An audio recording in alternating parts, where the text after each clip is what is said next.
الحمد لله رب العالمين، والصلاة والسلام على خاتم الأنبياء والمرسلين وعلى آله وأصحابه أجمعين.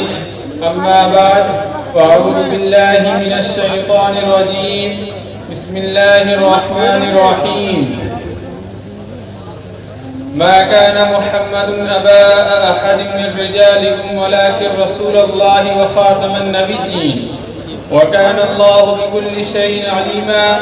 وقال النبي صلى الله عليه وسلم: إنه سيكون في أمتي كذابون 30 كلهم يزعم أنه نبي وأنا خاتم النبيين لا نبي بعدي، أو كما قال عليه الصلاة والسلام.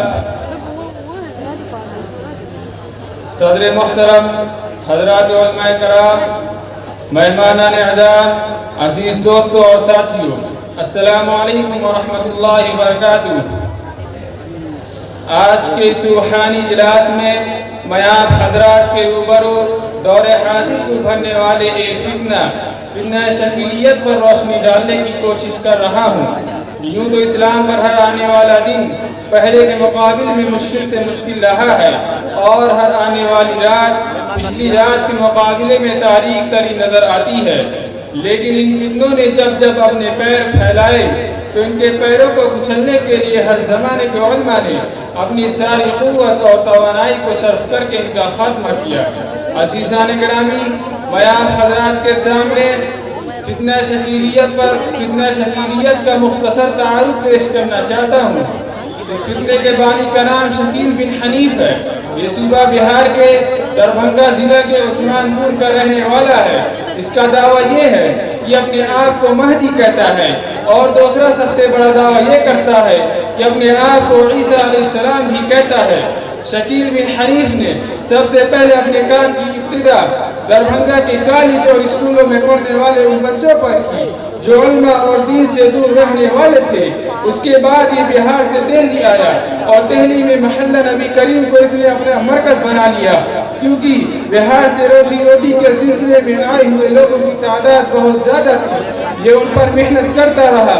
جب لوگوں کو اس کی اصلیت کا پتہ چلا تو اپنا ٹھکانہ بدلتا رہا. آخر میں اس نے مہاراشٹر کے اورنگ آباد کے رحمت نگر میں اپنا ٹھکانہ بنا لیا، بلکہ مستقل ایک گاؤں بسا لیا جس میں صرف وہی شخص رہ سکتا ہے جو شکیل بن حنیف کا ماننے والا ہے. یہ لوگ اپنا نیٹ ورک ایسے نوجوانوں سے جوڑتے ہیں جنہیں مدرسے کی کوئی ہوا بھی نہ لگی ہو، مساجد مدارس سے جن کا کوئی مطلب نہ ہو، مشائخ اور علماء سے جن کا کوئی رابطہ نہ ہو. ان کچے اور ناپختہ نوجوانوں کو گمراہ کرنے کے لیے شروع میں کہتے ہیں کہ ہم علامات قیامت کو سائنس کے ذریعے بتائیں گے. اس کے بعد جب یہ نوجوان ان کی بات سننے پر آمادہ ہو جاتے ہیں کہ علامات قیامت کو اس طرح پھر کرتے ہیں کہ علامات قیامت سے متعلق حضور صلی اللہ علیہ وسلم کی پیشن گوئیاں، مطلب ظہور مہدی، خروج دجال، نزول عیسیٰ کا اثر مفہوم بگڑ جاتا ہے، اور اس مضمون کی صاف اور واضح احادیث میں کھینچتان اور تعویل و تحریف کر کے اپنے مطلب کی بات سمجھانے کی کوشش کرتے ہیں.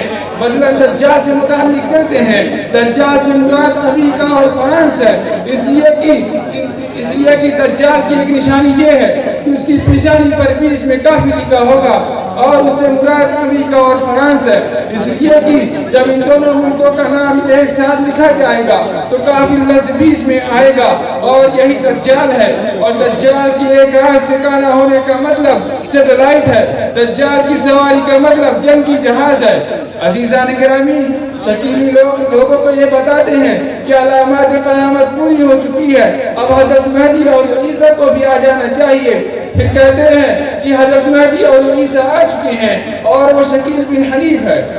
حالانکہ یہ بات سراسر جھوٹ ہے. نہ ہی حضرت مہدی کا ظہور ہوا ہے، نہ ہی حضرت عیسیٰ علیہ السلام کا نزول ہوا ہے. آئیے میں آپ حضرات کو صحیح حدیث کی روشنی میں حضرت مہدی اور عیسیٰ کے بارے میں بتاتا ہوں. حدیث میں ہے کہ حضرت مہدی کا نام محمد ہوگا، ان کے والد کا نام عبداللہ اور والدہ کا نام آمینہ ہوگا.